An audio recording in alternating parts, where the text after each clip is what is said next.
ए, रुको, कौन हो तुम?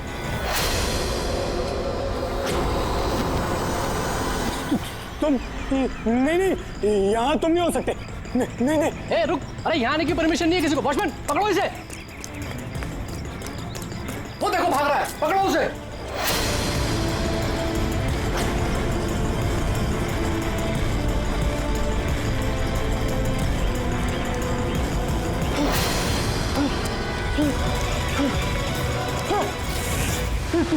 तुम यहाँ भी नहीं नहीं नहीं, तुम यहाँ नहीं हो सकते। नहीं नहीं।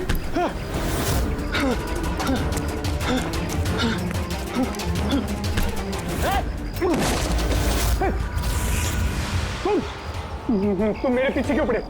तुम मुझे मार दोगे। अरे कौन है? रुक।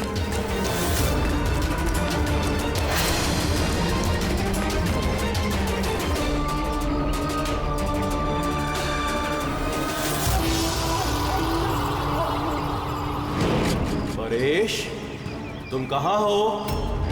मैं तुम्हारी मदद करने आया हूँ। देखो, डरो नहीं, सामने आओ। मैं तुम्हें उससे बचा लूंगा। कुछ नहीं कर पाएगा वो तुम्हारा। सामने आओ परेश।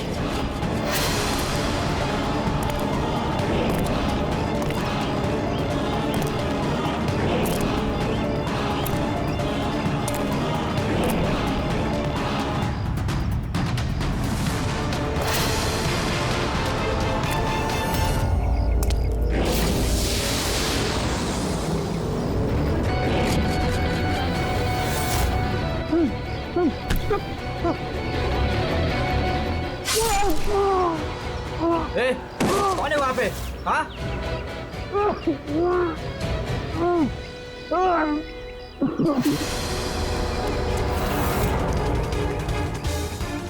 अरे क्या हुआ ये सब?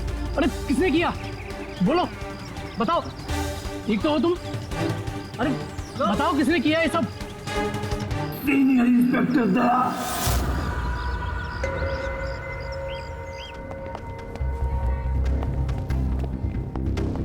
हाँ डॉक्टर साहब। पेशेंट खतरे के बाहर है, लेकिन अभी भी बेहोश है। कौन है, कुछ पता चला? हाँ, इसका नाम परेश है, लेकिन अभी तक बेहोश है। होश में आने के बाद आप लोग मिल सकते हैं। ठीक है डॉक्टर साहब, थैंक यू। वैसे आपने हमें क्यों बुलाया? इनके कारण। इनका कहना है कि हमला करने वाला आप ही की टीम का है। What? क्या बकवास कर रहे हैं आप?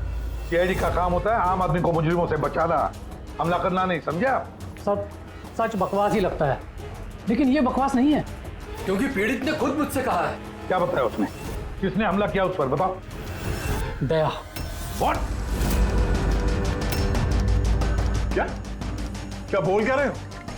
मैंने उसमें हमला किया? हाँ, उसने मुझसे यही कहा है कि आपने ही उस पर हमला किया है और आप उसे जान से मारना चाहते हो। क्या? मैं उसकी जान लेना चाहता हूँ? हाँ सर, मुझे लगता है कि आपको दया को अरेस्ट कर लेना चाहिए। हमें हमारा काम बताने की जरूरत नहीं है, समझे आप? मुझे पता था कि आप अपने कलीग का ही साथ देंगे। देखा, चोर चोर मौसेरे भाई। ज्यादा जज मत बन, समझा? और तुम्हारी सर्टिफिकेट की जरूरत नहीं है हमें। परेश को कैसे जानते हो तुम? मैं उसे नहीं जानता सर। तो फिर? सर, ये हमारी कंस्ट्रक्शन साइट पर हमें मिला था। हमें देखकर ऐसे बिहेव कर रहा था कि जैसे इसने कोई भूत देख लिया हो, और फिर एकदम से अंदर भाग गया। और थोड़ी देर बाद इसकी चीख हमें सुनाई दी। जब हम वहां पहुंचे तो वो बुरी तरह जख्मी हालत में पड़ा था, और उसने उसी हालत में हमें बताया कि उस पर हमला दया ने किया है। मैं एक समय पे दो जगह पे नहीं हो सकता। मैं सुबह से ब्यूरो में था। तसल्ली के लिए तुम वो सीसीटीवी फुटेज देख सकते हो, समझे? लेकिन फिर उसने आपका नाम क्यों लिया? एक काम कीजिए, अब जाइए यहाँ से, जाइए। बहुत बोल दिया। Thank you very much doctor साहब। समझ में नहीं आ रहा था, जब तुम ब्यूरो में ही थे तो फिर परेश ने ऐसे क्यों कहा कि दया ने उस पर हमला किया?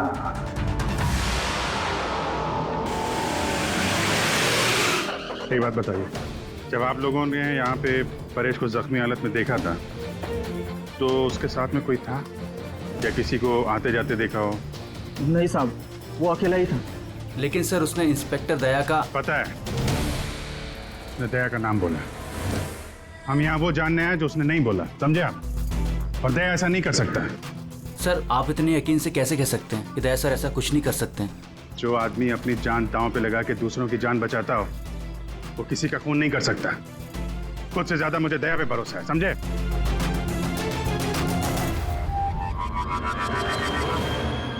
आसपास चेक करते हैं, शायद कोई सबूत मिल जाए।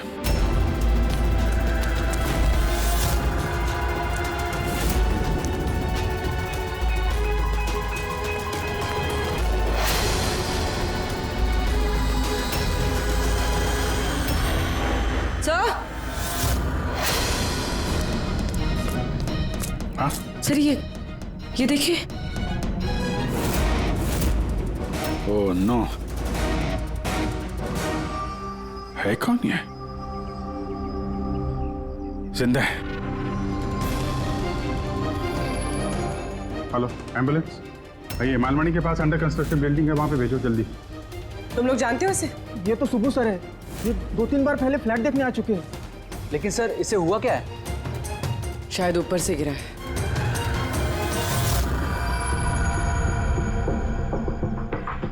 ऊपर से गिरा है या फिर गिराया गया है?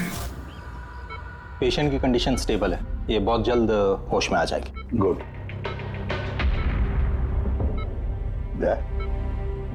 क्या हो गया? इसे तुम ऐसे क्यों देख रहे हो? जानते हो इसे? साहब, अभिजीत तुम यहाँ क्या कर रहे हो?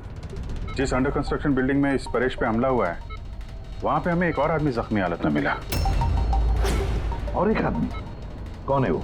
तो वॉचमैन बता रहा था उसका नाम सुबू है, वहां पे 2-3 बार आया था मकान देखने के लिए। उसके हाथ में से हमें ये कपड़े का टुकड़ा मिला है।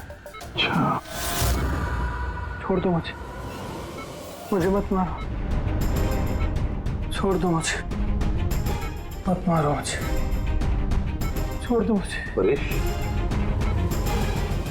परेश, मैं इसे भी प्रद्युमन सीआईडी से, घबराओ मत, तुम्हें कोई कुछ नहीं करेगा, हम तुम्हारे साथ हैं। दया, दया छोड़ दो मुझे, दया छोड़ दो मुझे, मुझे मत मारो दया। परेश दया तुम्हारे सामने खड़ा है, मैं इसे भी प्रद्युमन हूँ। दया, दया छोड़ दो मुझे, छोड़ दो मुझे। परेश, दया, दया तुम जाओ, दया तुम क्या चाहते हो मुझसे? दया छोड़ दो मुझे। परेश क्या बात कर रहे हो? दया, दया छोड़ दो मुझे, मुझे मत मारो दया।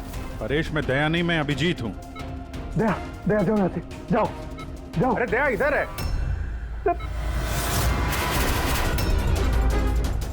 दया छोड़ दो मुझे, मुझे मत मार दो दया। परेश इधर देखो, हम पहले मिल चुके हैं, तुम जानते हो मुझे। दया छोड़ दो मुझे, मुझे मत मारो। सब दया हो, तुम सब दया हो, मुझे मत मारो। डॉक्टर, दया छोड़ दो मुझे, डॉक्टर, दया छोड़ दो मुझे।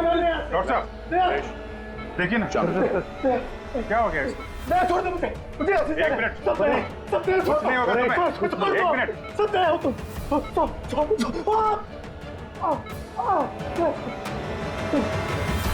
सब दया हो, तुम सब दया हो।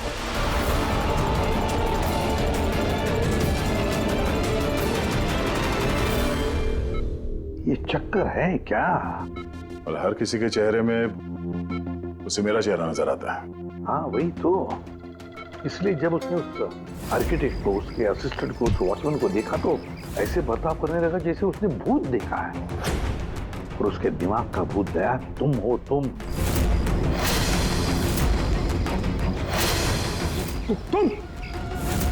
और इसीलिए उसे लगता है कि तुमने उस पर हमला किया है, क्योंकि हमलावर में भी वो तुम्हें ही देख रहा होगा। तो मेरी समझ में ये बात नहीं आ रही सर कि मेरा ही चेहरा क्यों? दया, तुम कह रहे थे ना इसे तुम पहले से जानते हो, कैसे? सर लगभग 15 साल पहले मैंने इसे गिरफ्तार किया था सर। हाँ, और 2 साल पहले ये जेल से छूट गया, और पिछले 2 साल में अलग अलग केस में मैंने इसे 2 बार अरेस्ट किया सर। अभिजीत, ये परेश पुराना मेहमान है दया का।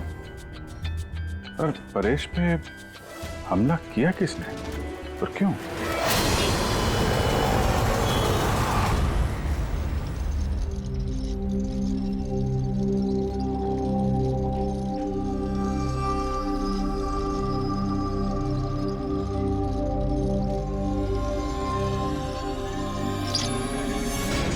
अरे मैडम जरा ध्यान से।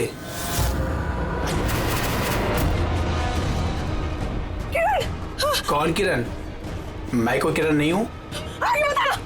अरे क्या कर रही मैडम, क्या कर रही हैं आप? आपको कुछ गलतफहमी हो रही है मैम।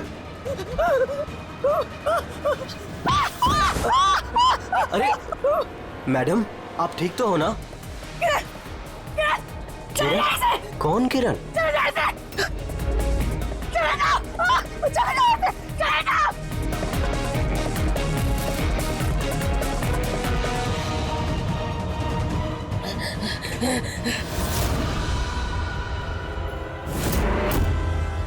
क्यों सुबह, कैसी तबीयत है तुम्हारी? सर, पैर की हड्डी टूट गई है और बाकी इधर उधर थोड़ी सी चोटें लगी हैं। मुझे एक बात बताओ, क्या हुआ था उस दिन? हाँ? वो आदमी सीढ़ियों से भाग रहा था जब मैं उससे टकराया, और जब मैंने उसके हाथ में चाकू देखा तो मैंने शोर मचाया और उसे पकड़ने की कोशिश की, लेकिन तब उसने मुझे धक्का दे दिया और मैं नीचे गिर गया। उसके बाद सर कुछ याद नहीं।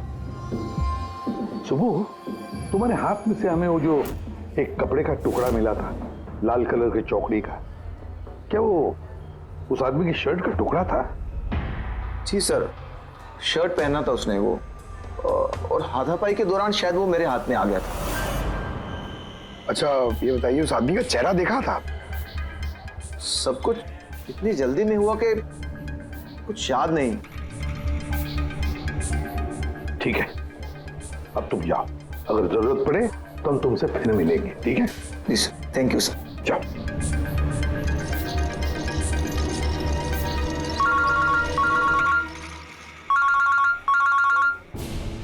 आदया, क्या? कहां पर? अच्छा ठीक है, मैं अभिजीत और पूर्वी को भेजता हूं उधर। हाँ हाँ, अभी अभी। यस। क्या हुआ सर?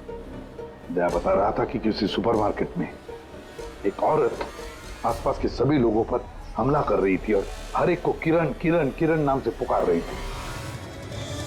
देखिए मैडम, हम लोग सीआईडी से हैं, आपकी मदद करने के लिए आए हैं, ठीक है? ये चाकू हमें दीजिए। तुम्हें किरण हो? देखिए मैडम, मैं किरण नहीं हूँ, मैं इंस्पेक्टर अभिजीत हूँ। मैं तुम्हें भी जान से मार दूंगी। मैं नहीं छोड़ूंगी। आप प्लीज नहीं छोड़ूंगी। चाकू रखिए। तुम भी किरण हो, मैं बोल। क्या हुआ? सॉरी। Oh no. अरे क्या हो गया? ये औरत गिर कैसे गई? क्या हुआ? हटिए, आजा। एक्सक्यूज मी, हटिए, पीछे हटिए। एक मिनट पीछे आइए। हुआ क्या है इसको? मैडम सुनिए। क्या हुआ इसे? मैडम,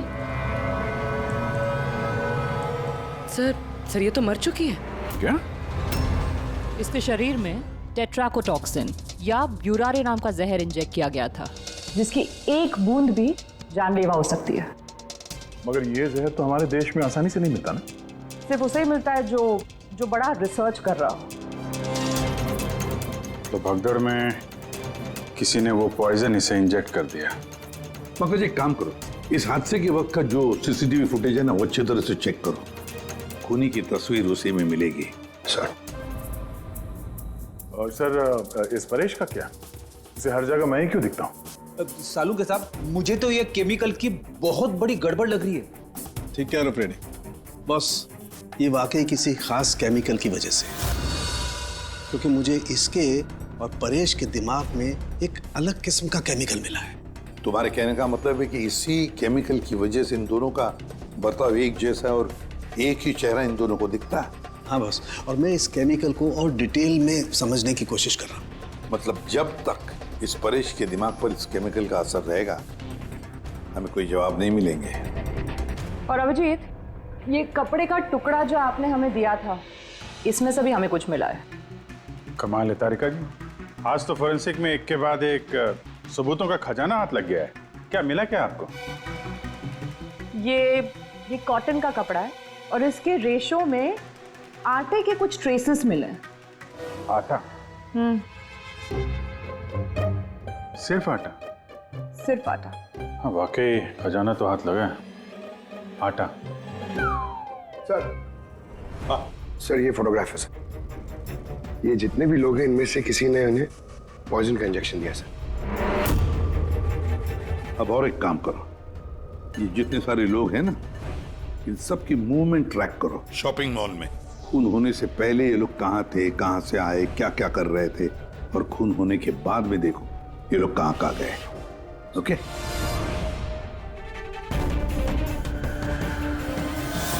सर, मैंने इस औरत का बैकग्राउंड चेक किया। इसका नाम शिप्रा है। ये एक हाउसवाइफ थी। सर, परेश तो फिर भी एक मुजरिम है, उसके कई दुश्मन हो सकते हैं, लेकिन इसकी किससे क्या दुश्मनी हो सकती है?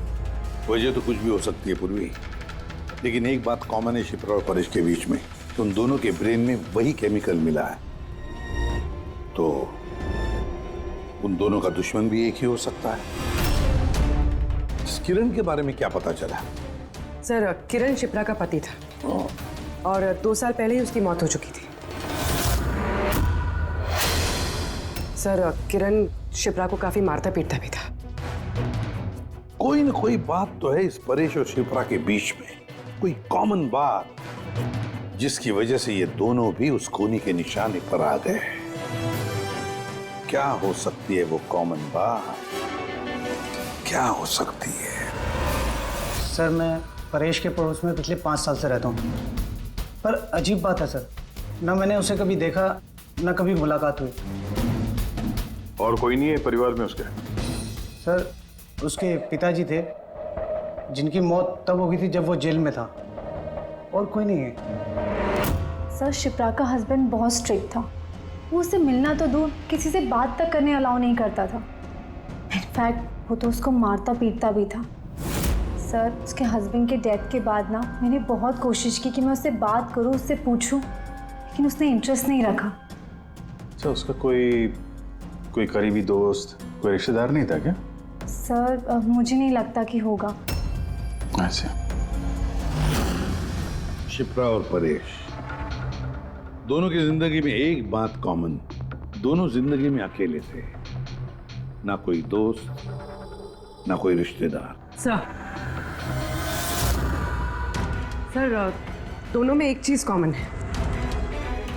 क्या? सर, हमने परेश और शिप्रा का कंप्यूटर चेक किया, तो उनकी कंप्यूटर हिस्ट्री से पता चला है कि दोनों ने ही ऑनलाइन सपोर्ट ग्रुप ज्वाइन किया था। अच्छा, ऑनलाइन सपोर्ट ग्रुप मतलब? सर, ये ग्रुप्स है जो डिप्रेशन, लोनलीनेस, ड्रग एडिक्शन और अल्कोहलिज्म में फंसे होते हैं, उनकी काउंसलिंग करता है और उनकी मदद करता है। सर, शिप्रा ने 2 हफ्ते पहले ही एक ऐसा ग्रुप ज्वाइन किया था जो शादीशुदा जिंदगी में परेशान लोगों की मदद करता है, और परेश ने अपने अकेलेपन से निकलने के लिए पिछले महीने ही ऐसा ग्रुप ज्वाइन किया था। अजीब इत्तेफाक है, दोनों ने ऑनलाइन ग्रुप ज्वाइन किया और दोनों को एक ही तरीके की परेशानी हुई। कुछ पता चला इस ग्रुप के बारे में? सर, हमारा साइबर एक्सपर्ट राज इस ग्रुप को ट्रेस करने की कोशिश कर रहा है, जल्दी कुछ पता चल जाएगा। सर, हाँ सर, शिप्रा का खून इसी आदमी ने किया। जिस वक्त उसका खून हुआ था, उस वक्त जितने भी लोग मौजूद थे, ये सबसे ज्यादा अजीब है सर। जिस वक्त अभिजीत सर और पूर्वी सुपरमार्केट पहुंचे थे, ठीक उसी वक्त ये आदमी वहां पहुंचा था सर, और भीड़ में घुस गया था, और जब शिप्रा की मौत हुई तो फटाफट वहां से भाग गया। रेडी, काम करो, हमारा डेटाबेस चेक करो, शायद इसके बारे में कुछ पता चले, कोई लीड मिल जाए। इसका मतलब है सर, ये खूनी सुपरमार्केट में कुछ खरीदने नहीं बल्कि शिप्रा को मारने के लिए आया था।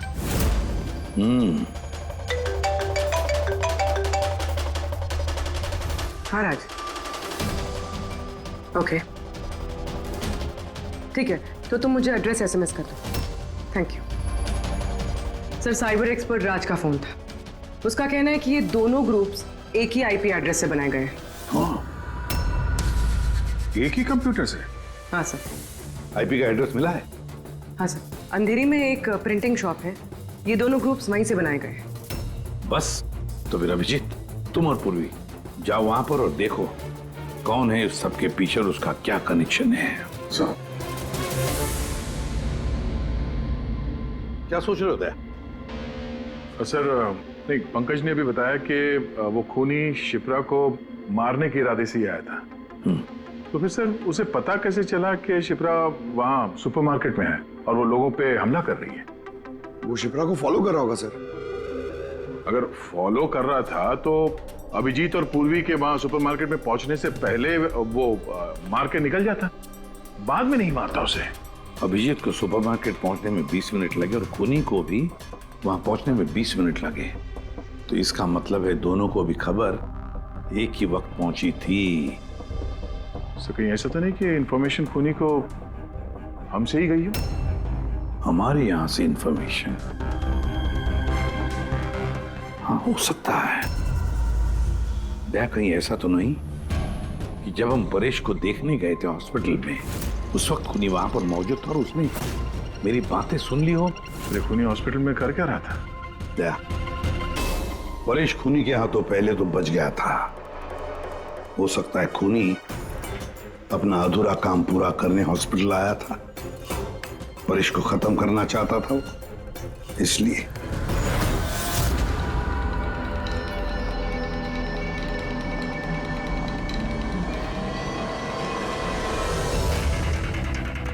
डॉक्टर साहब, क्या आपने इस आदमी को देखा?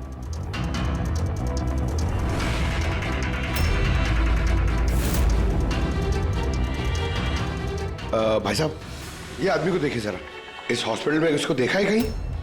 हाँ हाँ, इसको तो मैंने देखा है। कहाँ देखा है? वहाँ वेटिंग रूम में।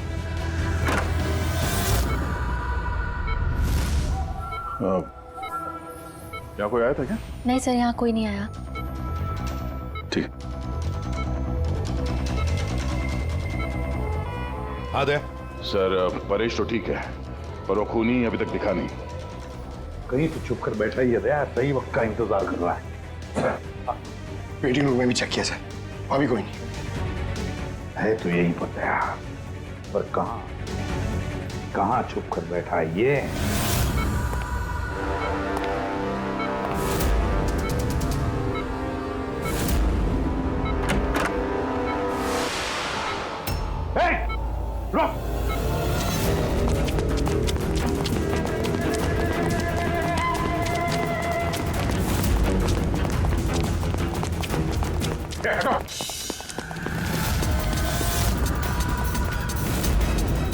कहाँ भागोगे?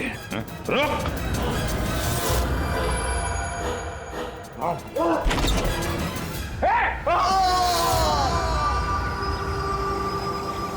My God! हाँ भाई, क्या मिला? सर, ये दोनों साइड डिलीट किए जा चुके हैं, अब वो ऑपरेशनल नहीं है। मतलब अपराधी ने सबूत मिटा दिया? जी सर, पर सर कुछ इंटरेस्टिंग चीजें मेरे हाथ लगी है। क्या? ये देखिए सर, इसी आईपी एड्रेस से, इसी कंप्यूटर से उस तरीके के 6 और ऑनलाइन सपोर्ट ग्रुप बनाए गए हैं। तो लोगों को फंसाने के लिए ऐसे कई ग्रुप बनाए गए हैं? बिल्कुल सर। सर, बाकी ग्रुप डिटेल में चेक कर लेता हूँ। मतलब सर, परेश और शिप्रा के अलावा और भी कई लोग हैं जिन्हें इन लोगों ने फंसाया है। मगर सर, मकसद क्या हो सकता है इस तरह से साइट बना के लोगों को टारगेट करने का? वही केमिकल से रिलेटेड कुछ होगा। ये कुछ मिला रजिस्टर में? हाँ सर। सर, पिछले 3 महीनों में 85 लोगों ने एक कंप्यूटर यूज किया है। सबकी डिटेल्स चेक करनी पड़ेगी। ठीक है सर, ये देखिए, 6 में से 5 ग्रुप डिलीट किए जा चुके हैं, लेकिन अभी भी एक सपोर्ट ग्रुप एक्टिव है और अभी भी उसे कोई ऑपरेट कर रहा है। Enhancing the life of lonely people, मतलब साफ है, ग्रुप बनाया जाता है, तना लोगों को फंसाया जाता है और बाद में ग्रुप डिलीट। तो अब उन्हें एक और शिकार की जरूरत है। एक आइडिया है पूरी? कुछ पता चला इस आदमी के बारे में? फिलहाल तो कुछ नहीं। वॉलेट के अलावा इसके पास कुछ भी नहीं मिला है, मोबाइल फोन तक नहीं। तो हमारे पास कोई सुराग नहीं है? दया, ये केस दिखता उतना सिंपल नहीं है, बहुत बड़ा षड्यंत्र है ही है। कई सारे लोग इसमें इन्वॉल्व है। ये तो इस खेल का मोहरा लग रहा है सर, वो भी भाड़े का। और इस केस का मास्टरमाइंड अभी भी आजाद घूम रहा है, अपने नए शिकार की तलाश में होगा।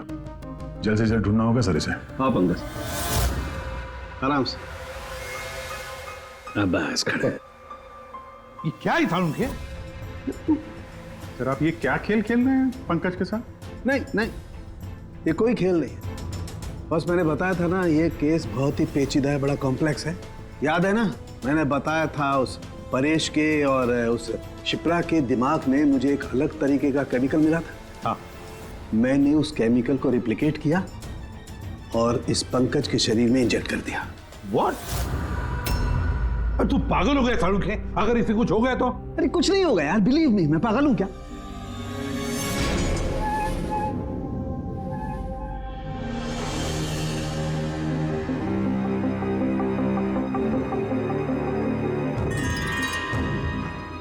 पंकज, अब आंखें खोलो, देखो तुम्हारे सामने कौन खड़ा है। तो फ्रेडी सर है। ग्रेट, ये फ्रेडी सर है ना? अब इस तरफ देखो पंकज, यहां कौन खड़ा है?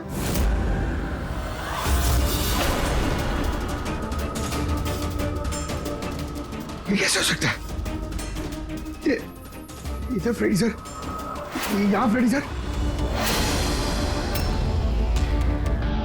मतलब शाहरुख है, ये परेश और शिप्रा के साथ यही हो रहा?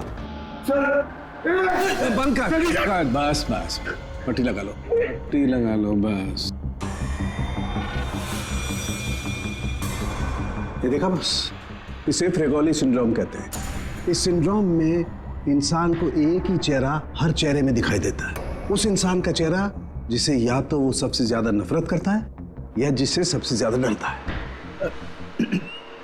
पंकज, मुझसे इतनी नफरत करता है तू? अरे सर, आपसे नफरत थोड़ी करता हूँ सर, आपसे तो मैं डरता हूँ। पंकज को मैंने इस केमिकल का बहुत थोड़ा सा डोज दिया, इसीलिए इस पर वैसा असर नहीं हुआ जैसा शिप्रा पर और परेश पर हुआ था। परेश और शिप्रा को तो इतना हैवी डोज दिया गया था कि उनके दिमाग पर गहरा असर हुआ और साइकोसिस लेवल पर पहुंच गए। इसलिए दोनों ऐसा रिएक्ट कर रहे थे जैसे सामने भूत दिख गया हो। तो इसका मतलब जैसे जैसे परेश के दिमाग से ये केमिकल का असर कम होगा, नॉर्मल हो जाएगा और हमें अपराधी तक पहुंचने का जरिया मिल जाएगा। हो सकता है, लेकिन दावा नहीं कर सकते। और हाँ, हम ये भी नहीं कह सकते कि इस केमिकल का असर कितने दिनों में खत्म होगा।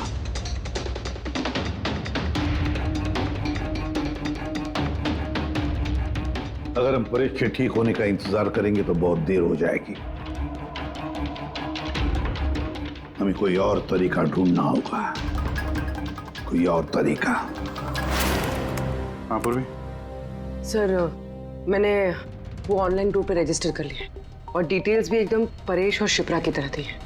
नो फ्रेंड्स, नो फैमिली, एकदम अकेले। उन लोगों को ऐसे लोगों की तलाश है।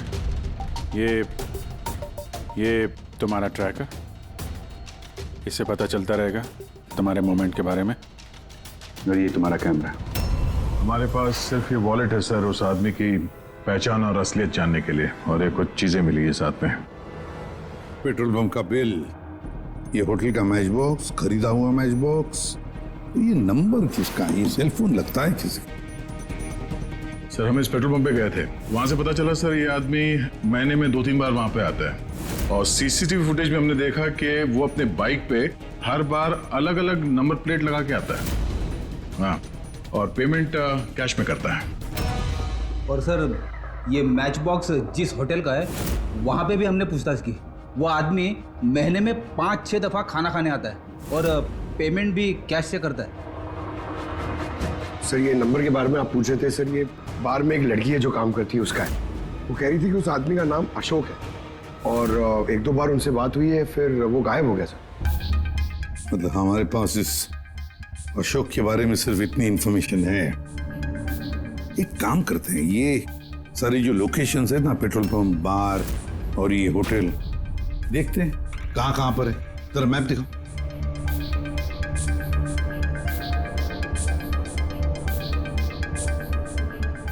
ये वो जगह है जहाँ पे वो पेट्रोल पंप है। सर, यहाँ पे बाहर है सर। और सर ये होटल है। बार, ये होटल, पेट्रोल पंप। दया सर, ऐसे नहीं लगता तुम्हें? देखो ना, ये सारे के सारे लोकेशंस 1 किलोमीटर के दायरे में है यहाँ से। हो सकता है सर उसका घर या ऑफिस इस जगह के आसपास ही कहीं। Are you ready? I'm ready. चल चलो। हाँ। सर मैं रेडी। अरे वाह, बहुत अच्छा गेटअप है। इसके घर का क्या किया? सर पूर्वी के लिए भाड़े पे 1 हफ्ते के लिए घर लिया। I mean, अल्पा के लिए। अल्पा, ठीक है, गुड। लेकिन पूर्वी, चौकन्ना रहना। उनका पहला कदम क्या होगा हमें पता नहीं है। Yes. Good luck. Thank you sir. अब एक काम करते हैं, इस 1 किलोमीटर के दायरे में इस अशोक का फोटोग्राफ दिखाते हैं, सबको दिखाते हैं। शायद कोई निकले जो इसको जानता हो।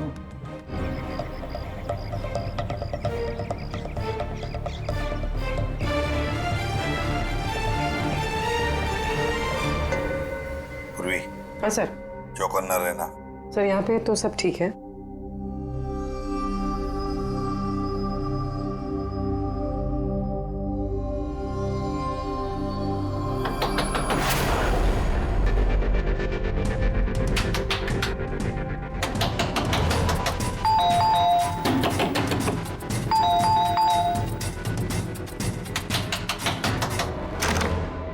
जी कहिए। वो मेरे पीछे ना कुछ गुंडे पड़े, मैं अंदर आ सकती हूँ प्लीज?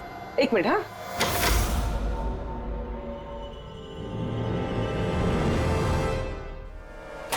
हाँ हाँ जल्दी आओ। क्या क्या क्या हुआ क्या तुम्हें? अरे ये तो आदिति है, शिप्रा की पड़ोसन। वो एक्चुअली मेरे पीछे कुछ गुंडे पड़ गए थे, मुझे समझ नहीं आ रहा था, इसलिए मैं आपके घर आ गई। कोई बात नहीं। Thank you miss. अल्पा। और तुम? अदिति। बैठो। अब प्लीज मुझे 1 गिलास पानी देंगे प्लीज? अभी लाती हूँ।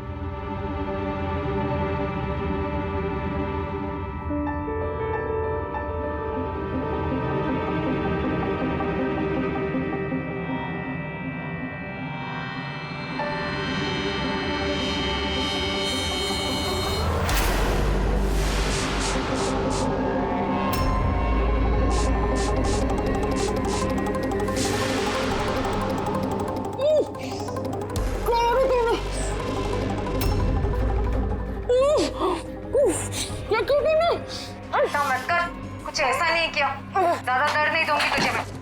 पूर्वी,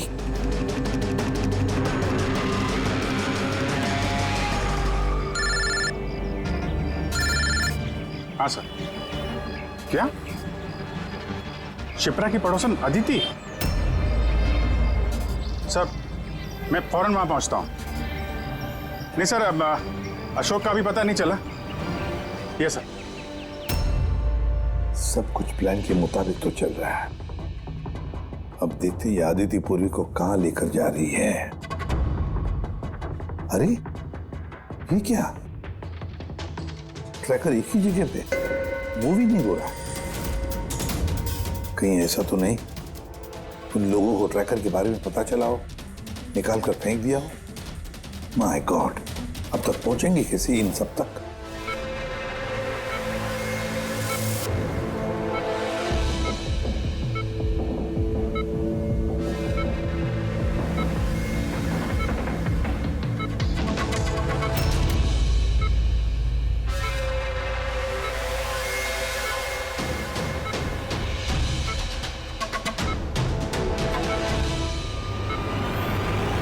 चलो, तुम्हारे दवा का वक्त हो गया है। अब अच्छे बच्चे की तरह दवा लो और तुम बिल्कुल भी टेंशन मत लेना, तुम्हें ज्यादा दर्द नहीं दूंगी। कौन है तुम? छोड़ो मुझे, छोड़ो मुझे। चिंता मत करो, मैं तुम्हें दर्द नहीं दूंगी। छोड़ो मुझे।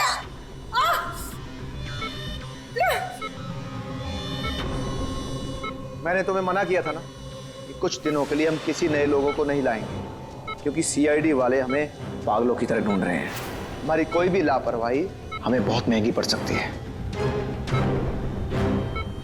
सर अदिति का घर बंद था, दरवाजा तोड़ के हम लोग अंदर भी घुसे पर कुछ हाथ नहीं लगा सर। इस अशोक का भी कुछ पता नहीं चल रहा है। सर ऐसा लग रहा है हमारे लिए सारे रास्ते बंद हो गए। नहीं फ्रेडी, हमारे लिए कोई रास्ता बंद नहीं होता, हम सीआईडी वाले रास्ता बनाते हैं। सर वो लोग कहीं पूर्वी को केमिकल इंजेक्शन ना दे दे। नहीं, कुछ नहीं करेंगे वो लोग, पूरी को कुछ नहीं होगा। कोई तो बात हम मिस कर रहे हैं, कोई तो बात है जो हमसे छूट रही है, पर क्या क्या हो सकती है वो बात? सर वो कपड़े का टुकड़ा जो हमें सुबह के हाथ में मिला था? उसके रेशे में आटा मिला था हमें। हाँ सर, आटा। जब मैं अशोक के बारे में रोड पे लोगों से पूछ रहा था, हाँ, तो वहां पे मैंने एक आटा की चक्की देखी थी और उसके पीछे एक पुरानी बिल्डिंग भी है। तो फिर जरूर वो आदमी जिसने परेश पर हमला किया उस आटे की चक्की के आसपास ही रहता होगा, इसीलिए तो उसकी शर्ट पर आटा आ गया। तो ये भी तो हो सकता है कि परेश पे हमला करने वाला अशोक ही हो। सर वो कपड़े का टुकड़ा भी अशोक का ही हो सकता है। ये भी हो सकता है कि परेश पे हमला करने वाला और ये अशोक दोनों एक गैंग के लिए काम करते हो और वो गैंग आटे के चक्की के आसपास होगा। सबके सब आटे के चक्की के आसपास ही हो गया अभिजीत, और पूर्वी को भी उस चक्की के आसपास ही रखा होगा।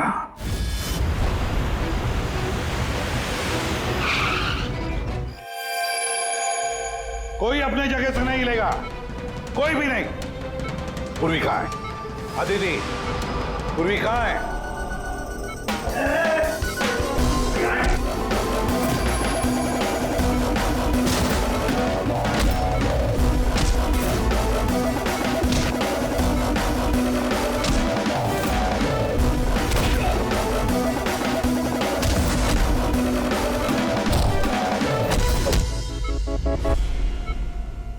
सब नर्सेज और डॉक्टर इस तरफ आ जाओ। चले, चलो तुम भी जल्दी। डॉक्टर अदिति, पूर्वी कहाँ है? पूर्वी कहाँ है?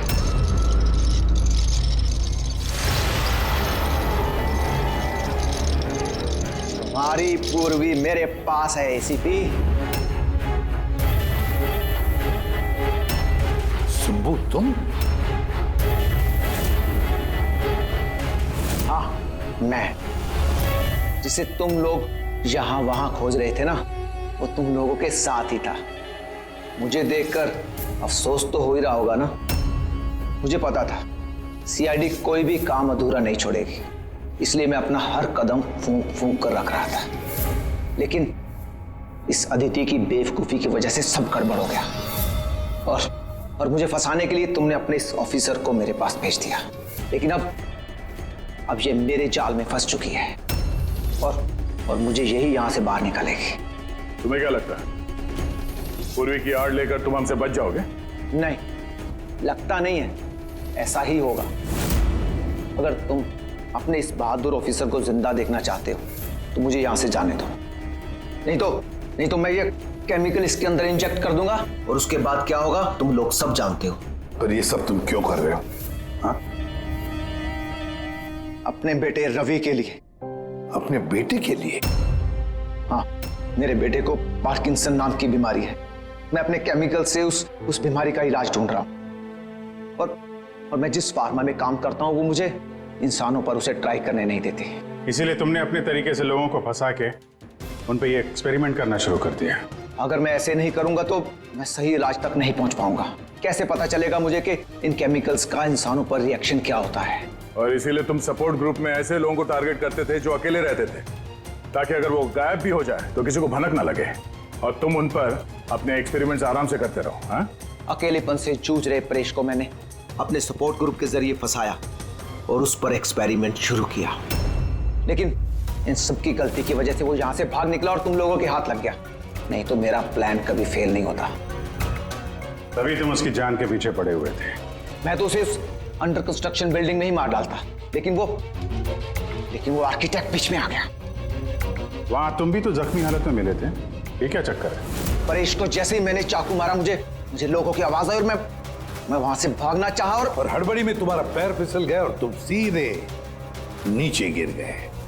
मैं तो वहां से भी भाग जाता, लेकिन मेरे टूटे हुए पैर की वजह से मैं भाग नहीं पाया। और इसीलिए तुमने विक्टिम होने का ढोंग किया ताकि तुम सेफ भी रहो और किसी को तुम पे शक भी ना हो। और तभी तुम लोगों की नजर मुझ पर पड़ी।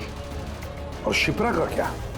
उसे तो तुमने किडनैप नहीं किया था, वो तो सुपरमार्केट में घूम रही थी। सपोर्ट ग्रुप में से अदिति ने शिप्रा को चुना और हमने डिसाइड किया कि हम उसे किडनैप नहीं करेंगे और चुपचाप ये ड्रग देते रहेंगे। खिलाड़ी तो तुम शातिर हो और थोड़े कच्चे हो, नहीं तो हमारे लिए सबूत नहीं छोड़ते तुम। याद है ना तुम्हारा वो शर्ट, उसका एक टुकड़ा, कपड़े का टुकड़ा, उस पर जो आटा लगा था ना, बस उसी के जरिए हम तुम तक पहुंच गए।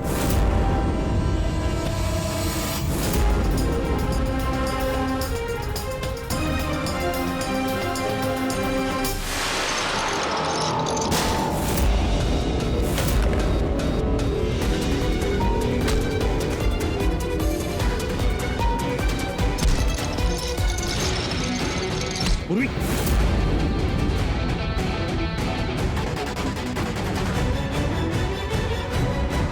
पूर्वी देखो। हाँ, क्या किया तुमने सुब्बू? कभी सोचा है? हाँ? अपने बेटे को बचाने के लिए तुमने न जाने कितने लोगों की जान दांव पर लगा दी, पर यह नहीं सोचा ना कि सही क्या है, गलत क्या है।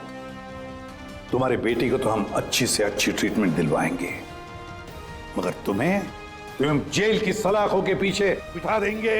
शायद फांसी का ऑर्डर भी आ जाएगा तब तक।